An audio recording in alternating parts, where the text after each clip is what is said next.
कि इतिहास में और पुणे पुलिस की हिस्ट्री में एक ऐसी लाश मिली थी जो इससे पहले कभी मिली ही नहीं थी। और जिस तरीके से वो लाश मिली, खुद पुणे पुलिस हैरान थी।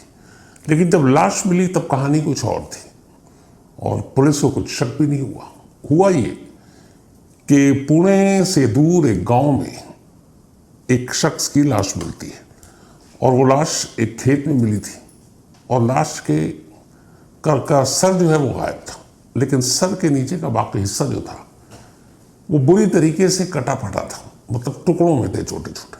और उसकी वजह ये थी कि लाश का कुछ हिस्सा एक रोटावेटर है उसमें फंसा हुआ था। रोटावेटर वो होता है जो खेती के लिए, सिंचाई के लिए, जब आप जमीन को समतल करना या फिर मट्टी को खोदना उसके लिए इस्तेमाल किया जाता है। ट्रैक्टर के पीछे लगाया जाता है और वो एक नुकीली चीज होती है, तो उसके जरिए आप मिट्टी को अपने उसी हिसाब से ढालते हैं, निकालते हैं। तो उसमें बड़े ब्लेड्स और बाकी चीजें होती हैं लगी हुई। तो उसी रोटावेटर में इंसानी लाश के कुछ टुकड़े फंसे हुए थे और इत्तेफाक से सुबह सुबह एक किसान जब खेत में पहुंचा तब उसने देखा कि इस रोटावेटर पर मतलब अजीब मंजर था उस पूरे इलाके में, उस पूरे वहाँ पे जहाँ पे ये रोटावेटर खड़ा था, खून ही खून और इंसानी लाश के टुकड़े।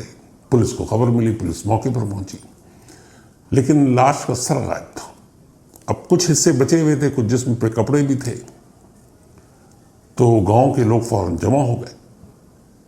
तो ज़्यादा मुश्किल नहीं आई लाश की शिनाख्त में, इसलिए कि पहले तो ये पता चला कि ये रोटावेटर किसका है। तो पता चला इसी गांव के एक किसान जिसका नाम सुभाष है, सुभाष उर्फ केरवा छबन थोरवे, उसी का है और वो किसानों को किराए पर देता है। अब चूंकि रोटावेटर उसी का, फैमिली के लोग भी आ गए। थोड़ी देर में फैमिली वालों ने उन लाश के टुकड़ों में वो जो कपड़े पहने हुआ था, वो सिमटा हुआ था, उसको देखकर पहचान लिया कि ये सुभाष की लाश है।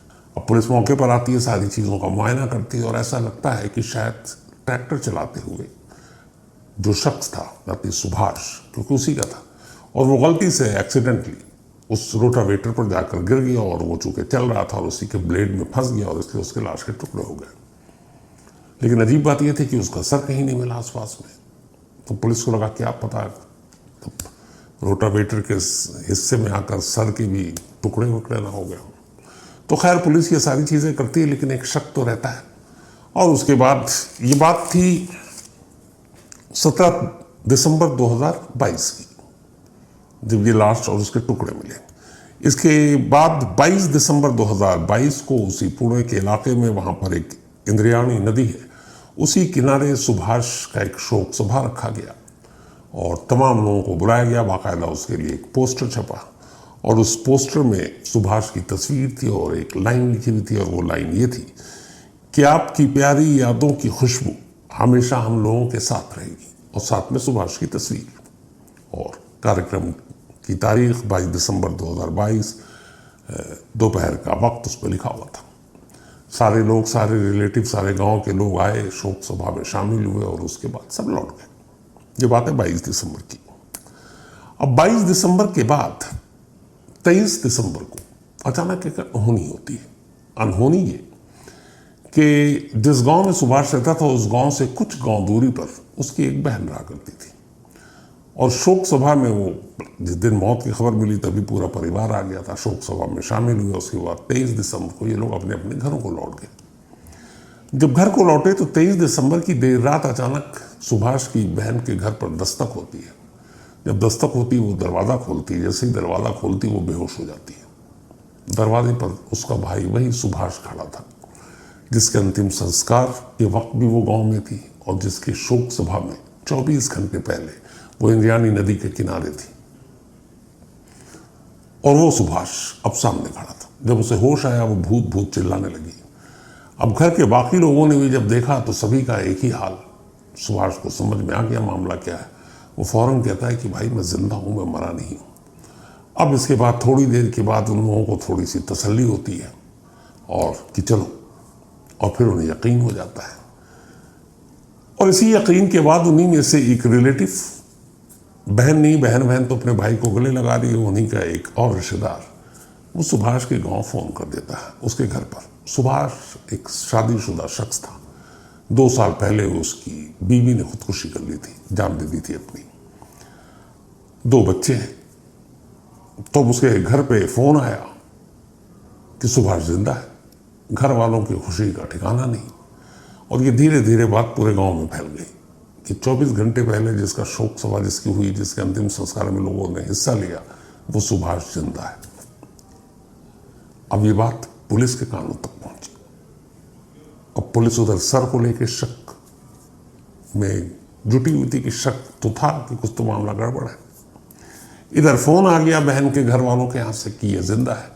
उधर जैसे ही सुभाष को पता चला कि घर वालों तक बात पहुंच गई है, उसके बाद उसकी बहन और वो लोग उसको लेकर गांव उसके पहुंच जाते हैं कि चलो सब खुश होंगे, तुम्हारे बच्चे खुश होंगे, पिताजी माताजी सब खुश होंगे। अब वो पहुंचता है गांव आता है। गांव वालों की खुशी का ठिकाना नहीं, लोग चमत्कार मान रहे हैं, कुछ अब भी उसे भूत समझ रहे हैं।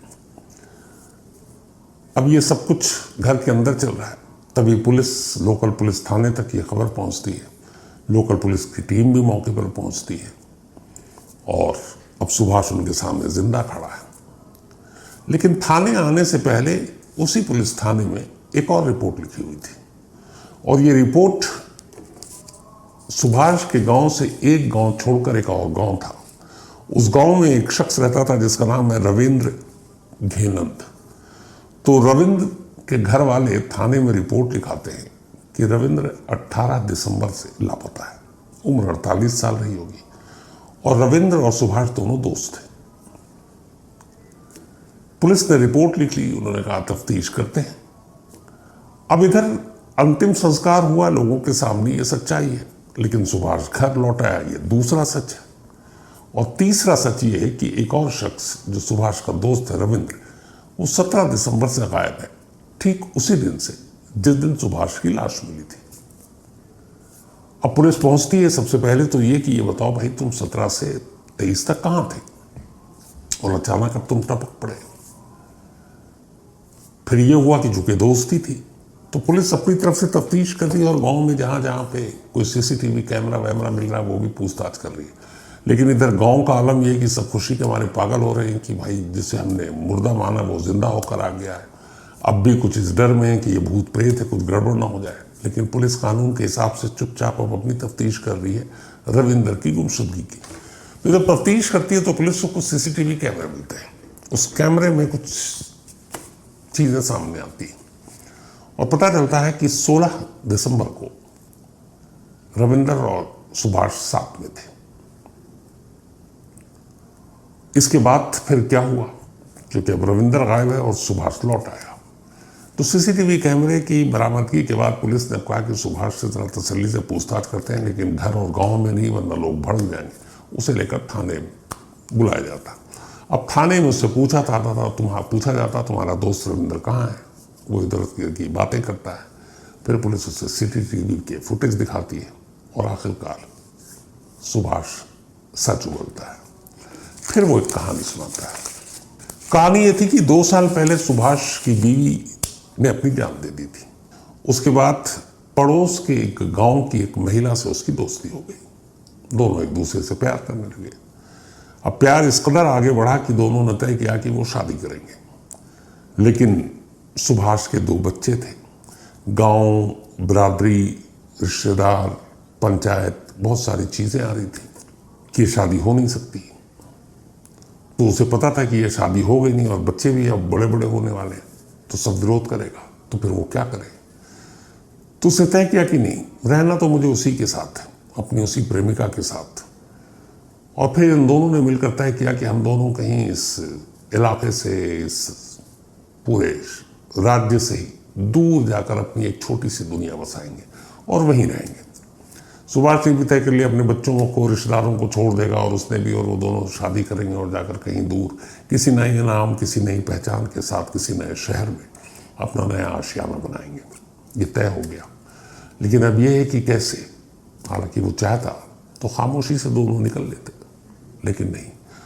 उसे लगा कि लोग और घर वाले उसे ढूंढेंगे आखिर तक, तो ऐसा क्या काम किया जाए कि वो लोग न ढूंढे उसे, उसका अपना परिवार उसे न ढूंढे। तब फिर उसने एक बड़ी खतरनाक साजिश रची, खुद को मुर्दा करना दुनिया वालों के सामने। लेकिन खुद को मुर्दा करार देने के लिए किसी और को मुर्दा बनाना जरूरी था। अब इसके लिए उसने तैयारी शुरू की। उसके पास अपना एक रोटेटर हुआ करता था, मतलब रोटावेटर, जो खेती वेती के इस्तेमाल में होता, जो मैंने आपको शुरू में बताया, लोगों को किराए पर देता था। तो उसका दोस्त जो था रविंदर, वो भी एक, उसकी अपनी भी किसानी थी, ज़मीन थी, लेकिन वो एक ड्राइवरी का भी काम करता था। तो जिन किसानों को अपने खेत में जोतने के लिए ट्रैक्टर और रोटावेटर चाहिए होता था, तो ये चूंकि दोस्त था, ये उसको दे देता था और वो उसकी चलाता था, उसके बदले में उसको पैसे मिलते थे दिहाड़ी। 16 दिसंबर को अचानक सुभाष रविंदर को बुलाता है, कहता चल तुझे एक लोकल क्रिकेट मैच दिखाते हैं। दोनों को क्रिकेट देखने का और खेलने का भी शौक था एक वक्त में, अब देखने का। तो एक लोकल टूर्नामेंट हो रहा था, वहाँ वो दोनों गए और वहाँ पे उन्होंने क्रिकेट मैच देखा। मैच देखने के बाद वापस आए, शराब की बोतलें खरीदी। उसके बाद उस शाम एक किसी और किसान ने ट्रैक्टर और रोटेटर हायर कर रखा था कि तुम हमारे यहाँ जोत दो। तो रविंदर एक ड्राइवर के तौर पर वहाँ ये दोनों पहुँचे। रात 9 बजे तक वो जोतता रहा खेत को। 9 बजने के बाद उन्होंने शराब पी। शराब पीने के बाद उसी खेत में अचानक एक तेज धार, वो घास काटने वाला दतिया जो होता है शायद, वो उससे मारता है और रविंदर की मौत हो जाती है। इसके बाद वो उसी से उसका गला काटता है। बाकी लाश खेत में पड़ी है। वो खुद ट्रैक्टर पर बैठता है और उसी रोटावेटर को उस पर चला देता है, जिससे लाश के टुकड़े हो जाते हैं। लेकिन इससे पहले वो एक और काम करता है। जब गला काट देता है तो फिर वो उस लाश से उसके कपड़े उतारता है, रविंदर के शर्ट और पैंट उतारने के बाद अपने कपड़े उसे पहनाता है।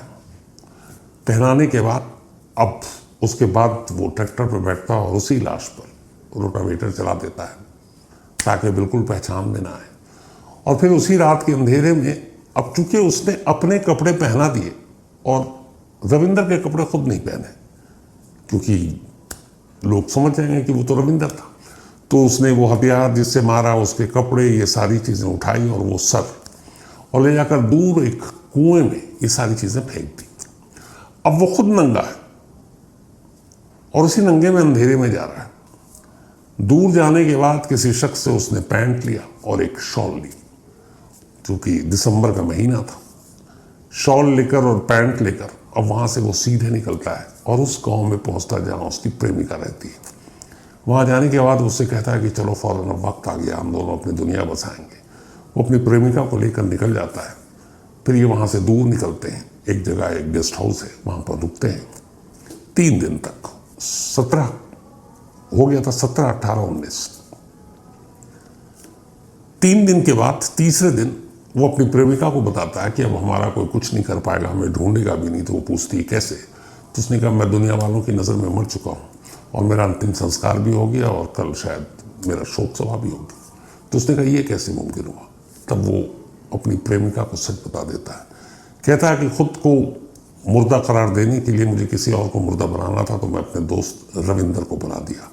सर गायब है, कपड़े मैंने अपने पहना दिए, घर वाले शिनाख्त कर लेंगे और हमें ढूंढने के लिए कोई नहीं आएगा। यहाँ ये बात उल्टी पड़ गई। जैसे उसने अपनी प्रेमिका को बताई, वो डर गई। उसे लगा ये शख्स मेरे साथ रहने के लिए कत्ल कर सकता है, आगे चलकर पता नहीं क्या करेगा।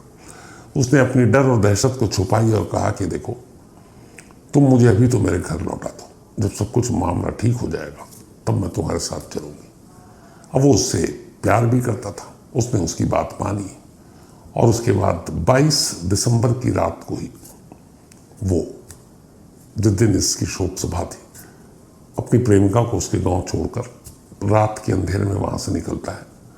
वहां से भी पूरे 20 किलोमीटर तक, क्योंकि इसे डर है कि लोग देख न लें किसी, कोई भी एक गाड़ी से या किसी से जाने में, तो अंधेरे में ये तय करता है कि अंधेरा हो जाए तो फिर बहन के घर जाऊंगी, एक रात गुजारूंगा, फिर वहां से कहीं निकलूंगा। 20 किलोमीटर तक पैदल चलता है और 20 किलोमीटर पैदल चलने के बाद रात को अपनी बहन के घर पर दस्तक देता है। बहन देखते ही बेहोश हो जाती है, भूत समझती है, लेकिन बाद में उसी के गांव में ये खबर जाती है, सच्चाई सामने आती है कि वो कभी मरा ही नहीं था, तो इसलिए भूत कहां से बनेगा। पुलिस ने उसे फिर गिरफ्तार किया और उसने पूछताछ में यह कबूला कि मैं सिर्फ अपनी प्रेमिका के साथ एक खामोश और गुमनाम जिंदगी जीने के लिए मैंने यह कत्ल किया, और वो बेचारा गरीब उसका दोस्त मारा गया। तो ये थी आज की कहानी। तो आज कहानी में इतना ही। अब तक अपना ख्याल रखिए। Thanks for watching.